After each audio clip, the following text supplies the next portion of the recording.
اعوذ باللہ من الشیطان اللعین الرجیم بسم اللہ الرحمن الرحیم الحمد للہ رب العالمین الصلاة والسلام علی اشرف الانبیاء والمرسلین وعلی آلہ الطیبین الطاہرین المعصومین الذین اذہب اللہ عنہم الرجس وطہرہم تطہیرا اللہم صل علی محمد وآل محمد اللہم اخرجنا من الظلمات الوہم واکرمنا بنور الفہم اللہم افتح علینا ابواب رحمتک وانشر علینا خزائن علومک برحمتک یا ارحم الراحمین اللہم وفقنا للعلم والعمل بہ۔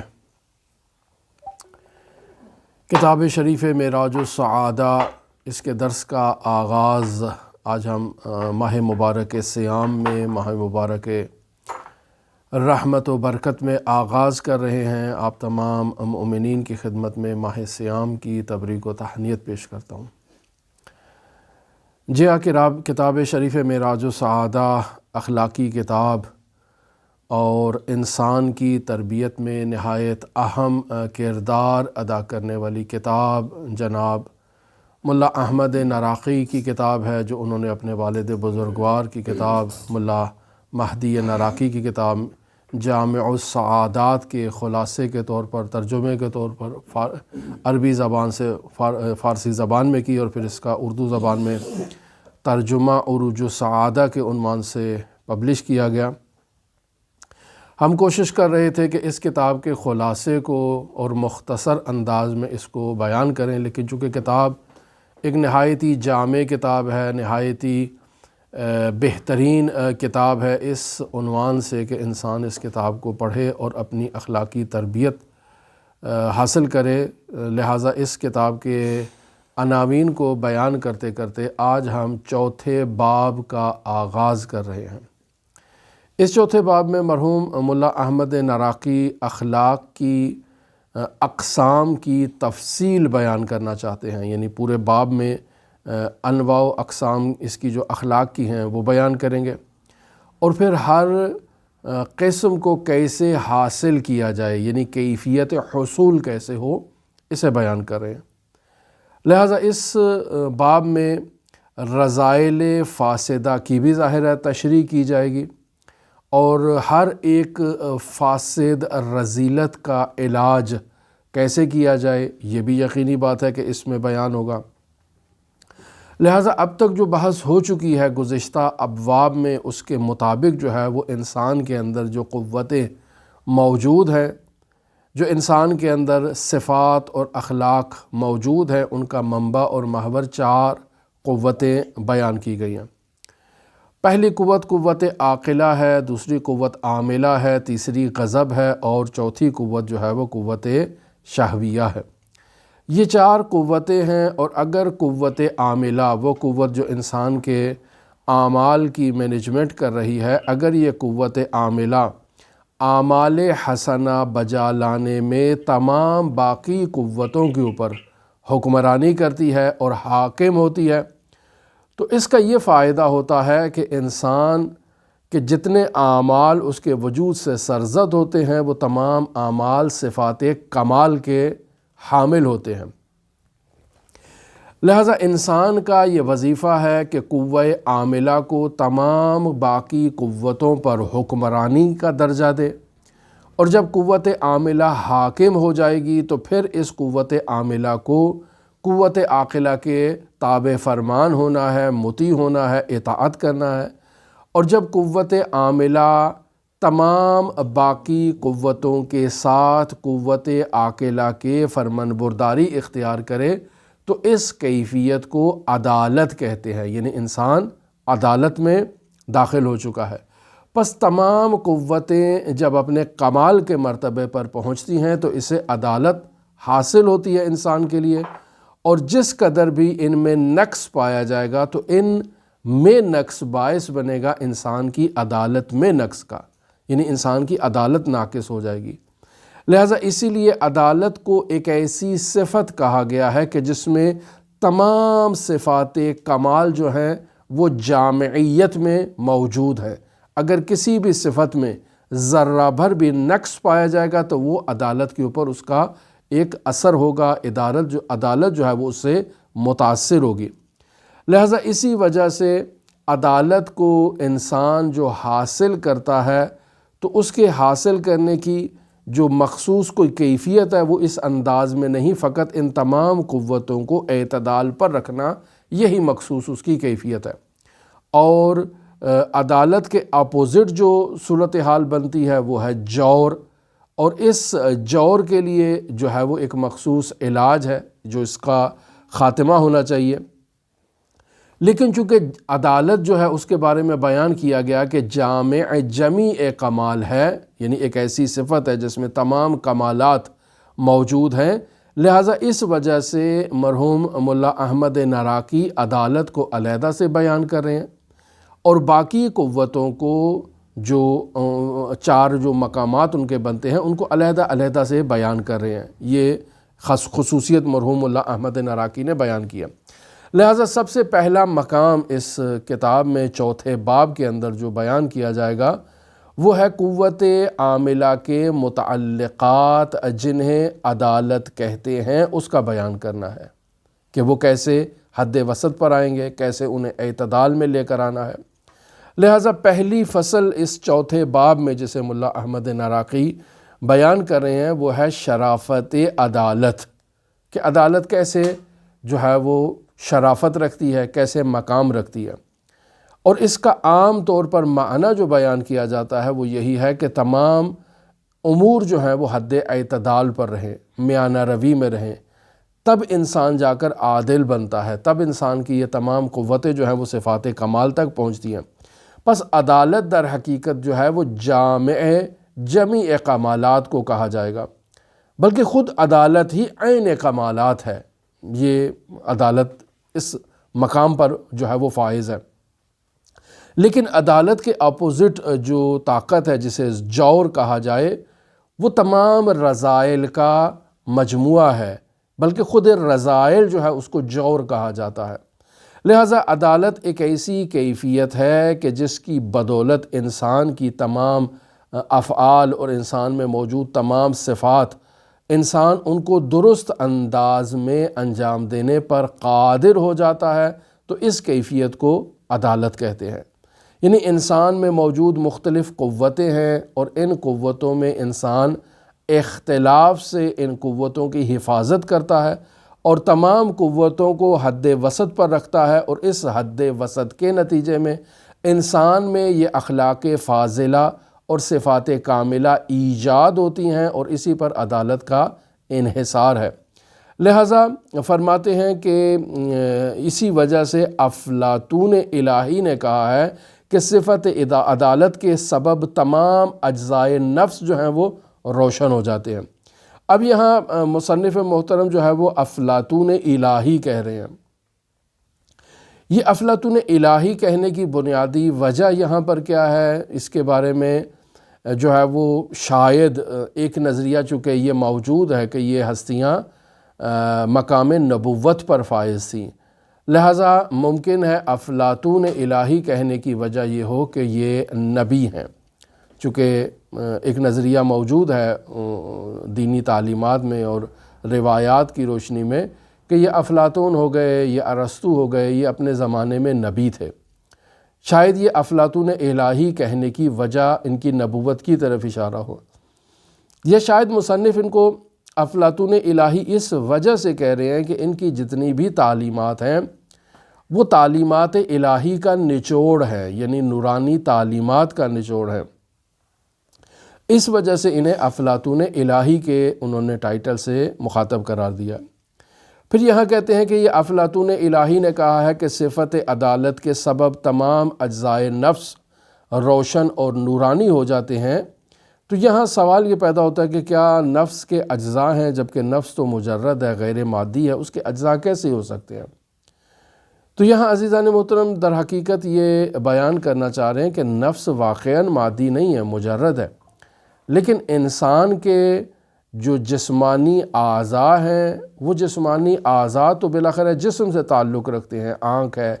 ناک ہے، کان ہے، گلا ہے، زبان ہے، اور باقی جتنے بھی اعضاء ہیں جن کا تعلق انسان کے جسم سے ہے، اور ہر عضو کو انسان کا نفس جو ہے وہ کنٹرول کرتا ہے۔ لہٰذا ہر عضو کے پیچھے انسان کے نفس کا ایک کردار موجود ہے۔ لہٰذا اسی وجہ سے کہا ہے کہ انسان اسی صفت عدالت کے سبب انسان کے تمام اعضاء جو ہیں وہ روشن اور نورانی ہو جاتے ہیں، یعنی وہ جسم کا ہر عضو جو ہے وہ نورانیت اختیار کر جاتا ہے، روشن ہو جاتا ہے۔ کیوں؟ چونکہ اس کے پیچھے نفس کار فرما ہے اور نفس اس کو اعتدال میں لے کر آ رہا ہے اور اس کو کنٹرول کر رہا ہے۔ لہٰذا فرماتے ہیں ایک جزو بھی دوسرے جزو سے نور کو کسب کرتا ہے۔ مثلا آنکھ ہے تو یہ کان سے نور کو کسب کر سکتی ہے، برعکس کان جو ہے وہ آنکھ سے نور کو کسب کر سکتا ہے، یا یہ دونوں زبان سے نور کو کسب کر سکتے ہیں۔ یہ اس کی طرف اشارہ کر رہے ہیں، یعنی نفس کی باطنی آنکھ جو ہے فرما رہے ہیں کہ وہ فعال ہو جاتی ہے، کھل جاتی ہے، چونکہ بالاخر ہے نفس کی تو کوئی آنکھ نہیں ہے، آنکھ تو جسم کی ہے،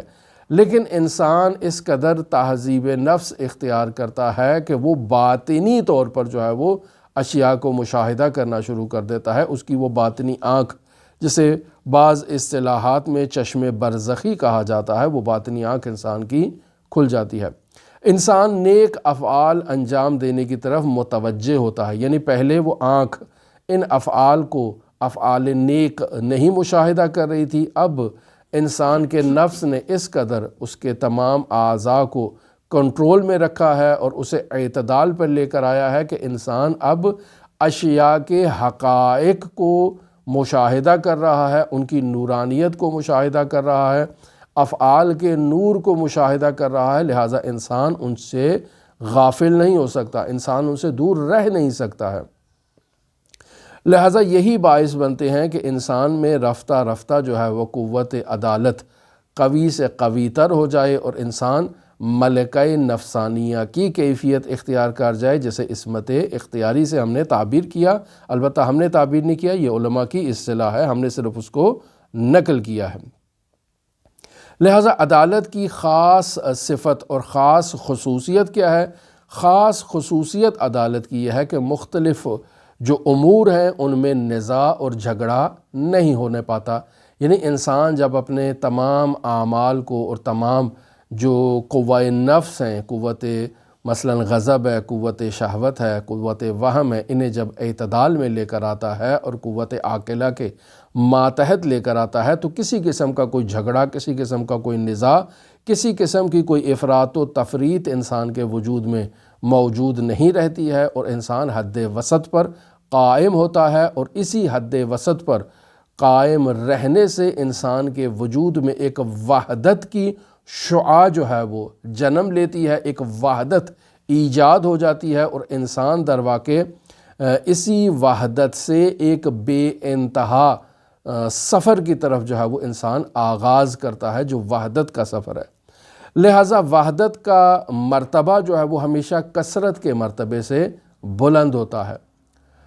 اس وحدت سے انسان خداوند متعال کی وحدت کی طرف جو ہے وہ متوجہ ہوتا ہے، اور اپنے تمام جو بدن کے اعضاء ہیں ان اعضاء کی حرکات کو، ان اعضاء کے جو تصرفات ہیں ان میں جب ایک نقطہ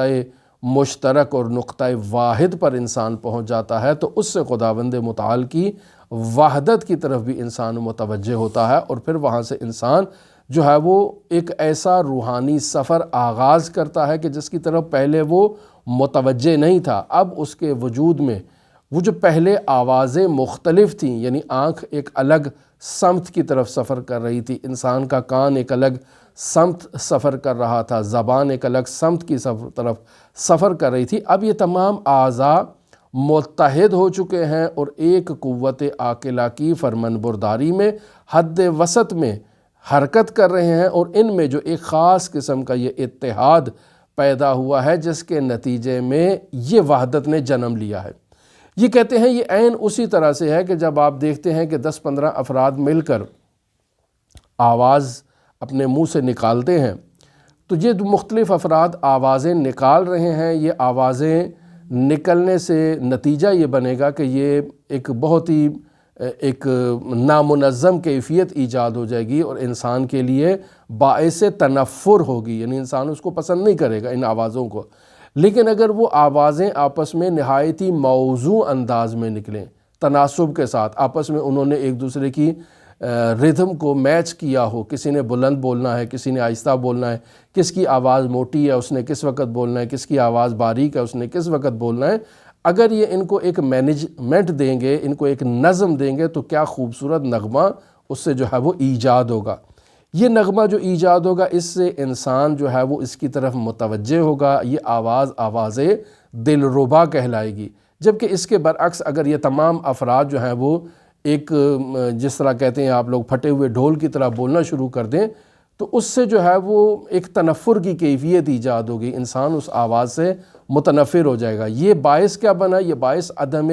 ہم آہنگی اور عدم اتحاد ہے۔ یعنی اگر انہوں نے آپس میں اتحاد کیا اور آپس میں ہم آہنگی ایجاد کی تو ایک نغمہ دلربا جو ہے وہ وجود میں آیا۔ عین اسی طرح سے اگر انسان کے تمام یہ کثرات جو اس کے وجود میں موجود ہیں، جو انسان میں اختلاف کا باعث بن رہی ہیں، اگر انسان اس کو انہی طرح سے نظم دے گا تو اس نظم کے نتیجے میں ایک ایسی وحدت وجود میں آئے گی جو نغمہ دلربا کو انسان کے وجود میں ایجاد کرے گی۔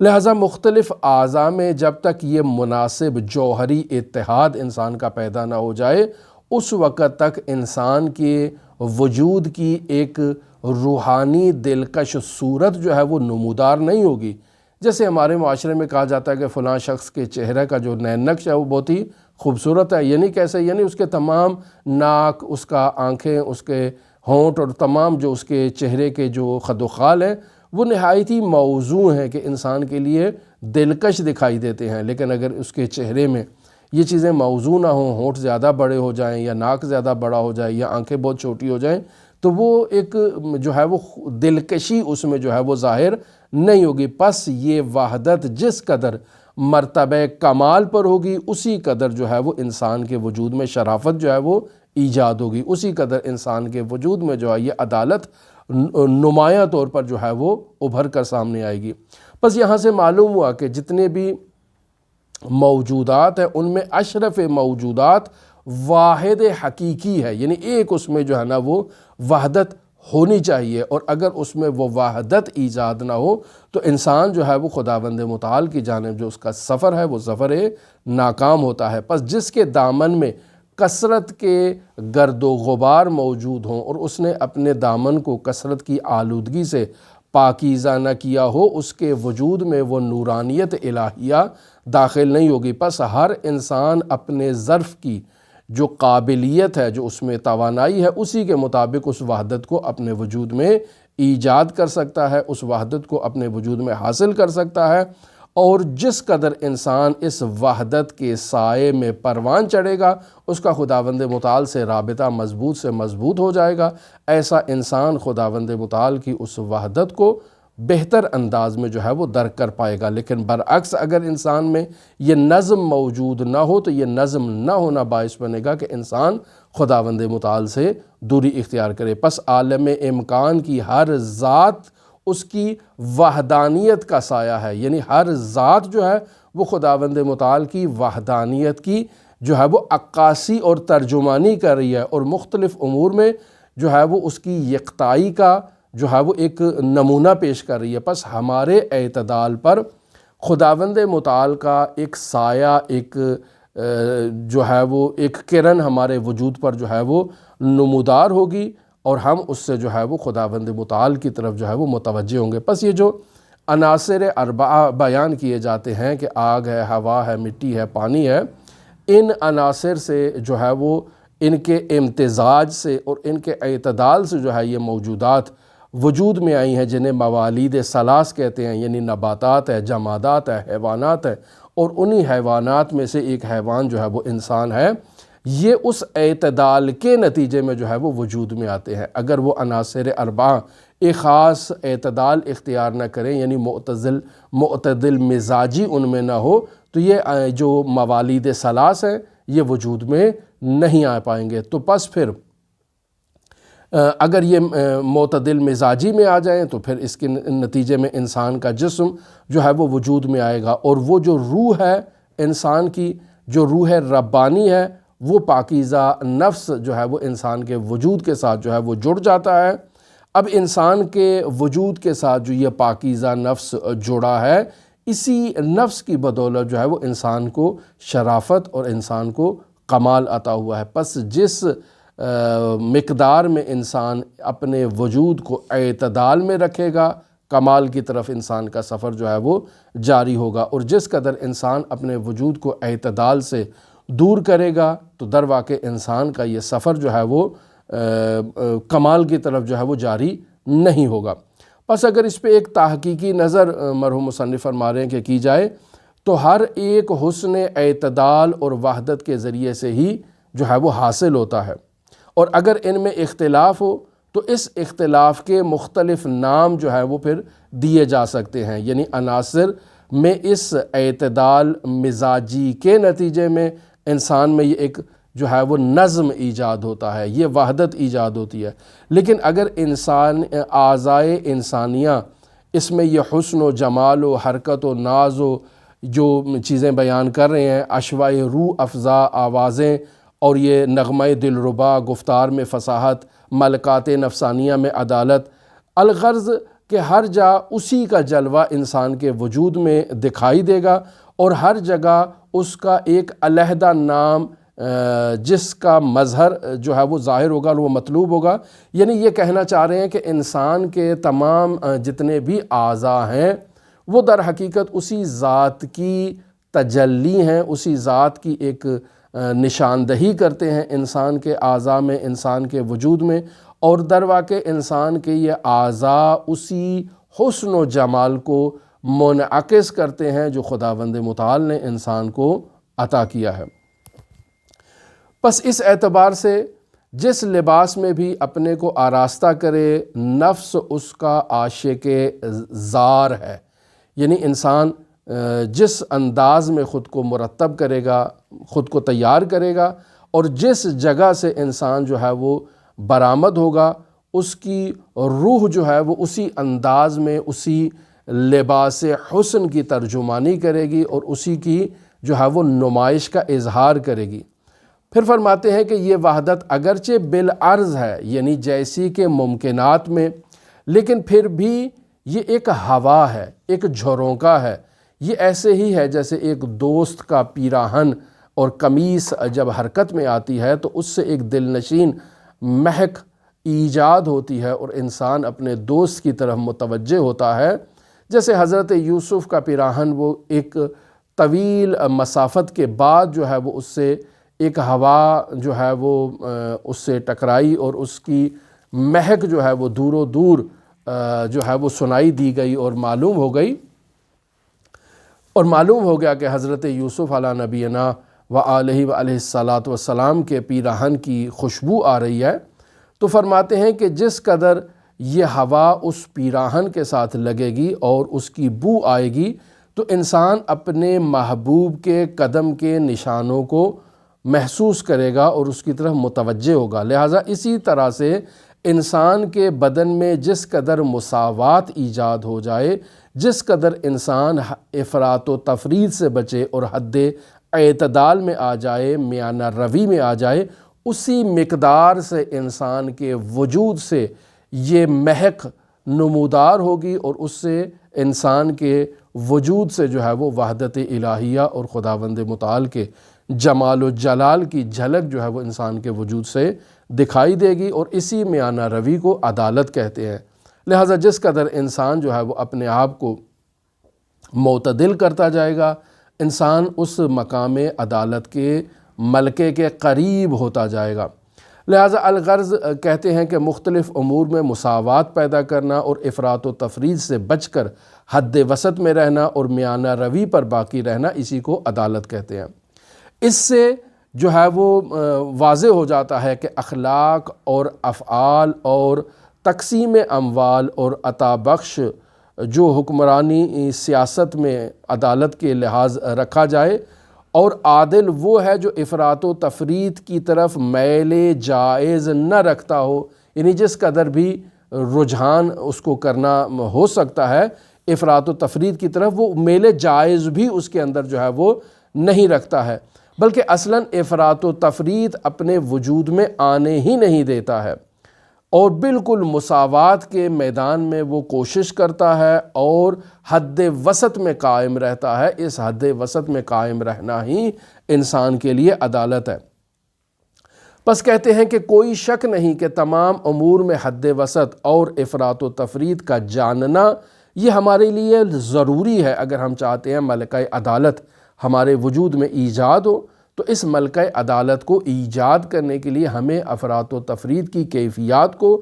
جاننا بہت ضروری ہے، لیکن یہ نہایتی دشوار ہے، نہایتی مشکل ہے۔ یہ کام ہر کسی کے بس کا نہیں ہے، ہر کوئی اس کو نہیں کر سکتا، مگر یہ کہ اسے ایک ایسے ترازو کی ضرورت ہے کہ جس ترازو کے ذریعے سے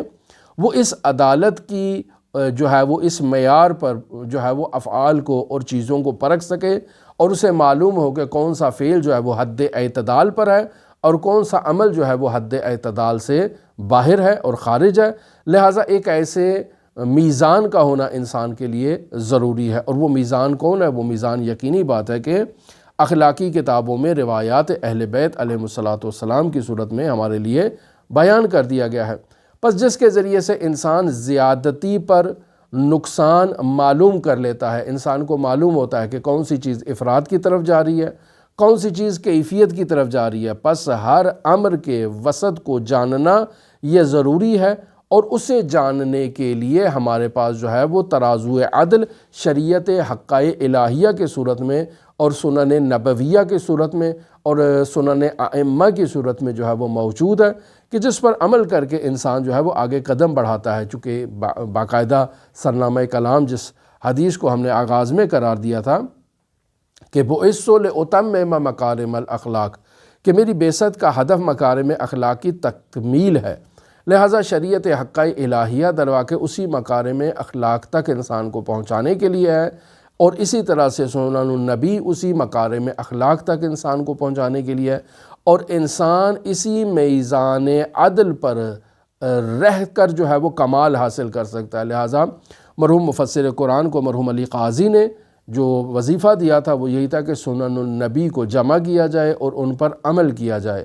اور یقینی بات ہے کہ یہ مرحوم آیت اللہ بہجت سے دیکھ لیں کہ وہ فرماتے ہیں ہر روز اس میں وسائل الشیعہ میں ایک صفحہ جو ہے وہ ابواب جہاد بالنفس سے ایک حدیث اس کی قرأت کی جائے، 1 سال کے بعد آپ اپنے وجود میں تبدیلی کو نمایاں طور پر مشاہدہ کریں گے۔ یا ہر روز معراج السعادت سے 1 صفحے کی قرأت کی جائے تو آپ اپنے وجود میں 1 سال کے بعد نمایاں تبدیلی کو مشاہدہ کریں گے۔ پس درواقع یہ وہ راستے ہیں، یہ وہ طرق ہیں جو انسان کو بتائے جا رہے ہیں کہ اگر انسان حد وسط میں اور اعتدال میں رہنا چاہتا ہے تو اسے میزان عدل کی ضرورت ہے۔ اور میزان عدل کیا ہے؟ میزان عدل یہی سنت نبویہ ہے، یہی قول معصوم ہے، یہی ابواب جہاد بالنفس میں موجود احادیث ہیں، یہی کتاب معراج السعادہ یا جامع السعادات ہیں کہ جن میں درواقع انہی جو ہے وہ احادیث نبویہ کو بیان کیا گیا ہے۔ پس تمام مراتب حکمت عملیہ کی متکفل کیا چیز ہے؟ متکفل یہی شریعت حقائے الہیہ ہے، یہی سنن نبویہ ہے۔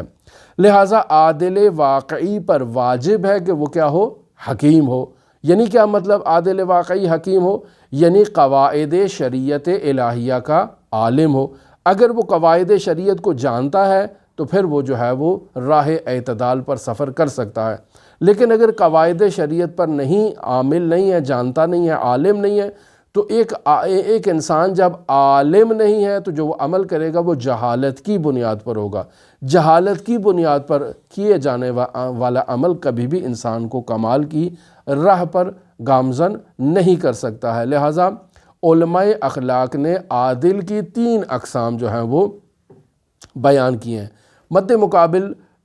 جائر کی بھی 3 اقسام بیان کی ہیں۔ عادل کی 3 اقسام میں پہلی قسم ہے عادل اکبر۔ عادل اکبر وہ ہے، وہ عادل اکبر کون ہے؟ وہ خود شریعت ہے، یعنی جو حق سبحانہ و تعالی سے صادر ہوئی ہے وہ شریعت، وہ عادل اکبر ہے، جو بندوں کے درمیان مساوات کی محافظت کرتی ہے، یہ ہے عادل اکبر۔ دوسرے نمبر پر فرماتے ہیں عادل اوسط ہے۔ عادل اوسط کہتے ہیں وہ بادشاہ عدل ہے جو شریعت مصطفیٰ کا تابع ہے، جو باقاعدہ شریعت کے قوانین پر عمل کرتا ہے، وہ خلیفہ مذہب ہے، وہ جانشین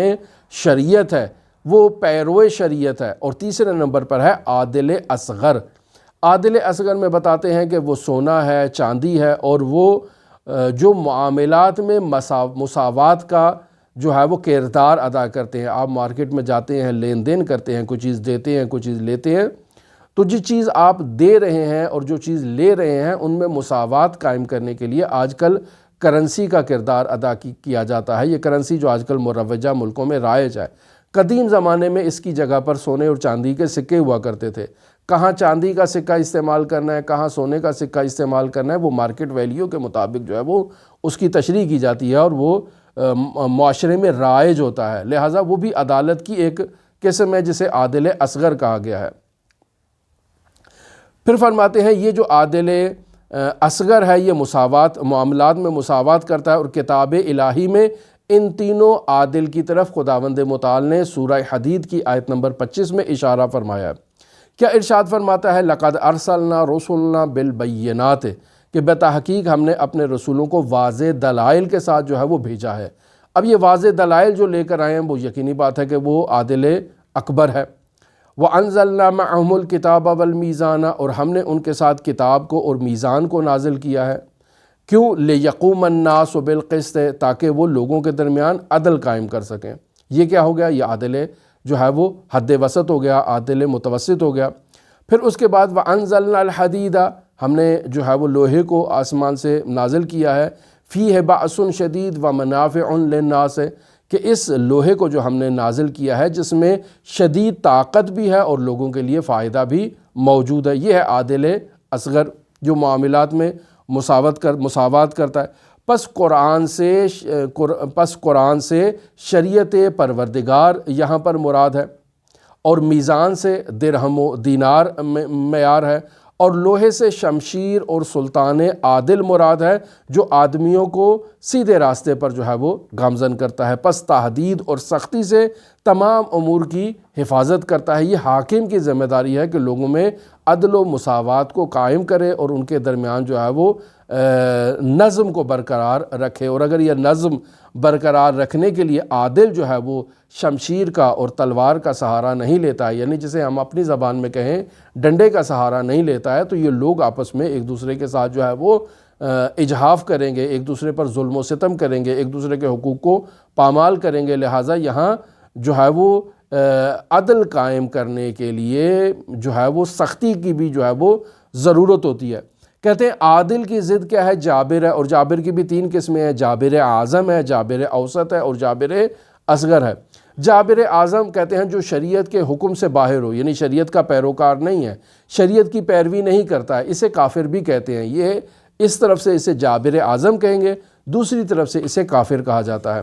جابر اوسط کہتے ہیں جو عادل حکمران کے احکام کی اطاعت سے منحرف ہو۔ حکمران عادل ہے، اسے کہتا ہے کہ یہ کام کرنا ہے، یہ اس کی نافرمانی کرتا ہے، تو ایسے انسان کو باغی کہا جاتا ہے جو امام عادل کے اوپر جو ہے وہ طغیان کرتا ہے اور اس کے فرمان برداری سے اعراض کرتا ہے۔ اور جابر اصغر کہتے ہیں جو درہم و دینار کے معاملے میں مساوات کی رعایت نہیں کرتا ہے، ناپ تول میں کمی کرتا ہے، اپنے حق سے زیادہ لینے کی کوشش کرتا ہے، دوسروں کو اس کے حق سے کم دیتا ہے، تو یہ درواقع ایسے فرد کو جو ہے وہ چور کہا جاتا ہے، ایسے فرد کو خائن کہا جاتا ہے۔ یہ درواقع تمام وہ چیزیں ہیں کہ جو مصنف آگے آہستہ آہستہ اس کتاب کے اندر ان تمام مسائل پر گفتگو کریں گے، اور یہیں سے جو ہے وہ ہم اس پہلی فصل کو ختم کرتے ہیں اور دوسری فصل میں داخل ہوں گے۔ دعا گو ہیں خالق متعال کی بارگاہ میں کہ ہمیں ان نورانی معارف کو سمجھنے اور ان پر عمل کرنے کی توفیق عطا فرمائے۔ دعا گو ہیں خالق متعال کی بارگاہ میں اس ماہ بابرکت صیام میں خداوند متعال ہم سب کو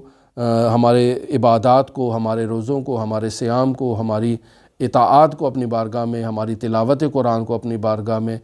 قبول و مقبول فرمائے۔ دعا گو ہیں خالق متعال کی بارگاہ میں اپنی رحمتیں برکتیں ہم سب پر نازل فرمائیں، آفات و بلیات سے ہم سب کی حفاظت فرمائے۔ ہمارے مرحومین جو اس دنیا سے رخصت ہو چکے، خداوند متعال ان کو جوار اہل بیت میں رفعت مکانی عطا فرمائے۔ آج جمعہ کا دن ہے اور منجی عالم بشریت حضرت صاحب العصر، صاحب الامر، صاحب الزمان سے منسوب ہے۔ دعا گو ہیں خالق متعال حضرت کے ظہور میں تعجیل فرمائے اور ہمیں حضرت کے اصحاب و آوان و انصار میں شمار فرمائے، اور ہمارے تمام اوقات کو بالخصوص اوقات ماہ سیام اور اوقات ماہ مبارک میں ہمارے تمام لمحات کو حضرت صاحب العصر والزمان سے منسوب قرار دے، اور ہم لمحہ لمحہ حضرت کے ظہور کی تعجیل کے لیے دعا کے ساتھ حضرت کے ظہور کی تعجیل میں جو زمینہ سازی کرنے کی ہمیں خداوند متعال توفیق عطا فرمائے۔ اللہم صلی علی محمد و آل محمد وعجل فرج قائم آل محمد۔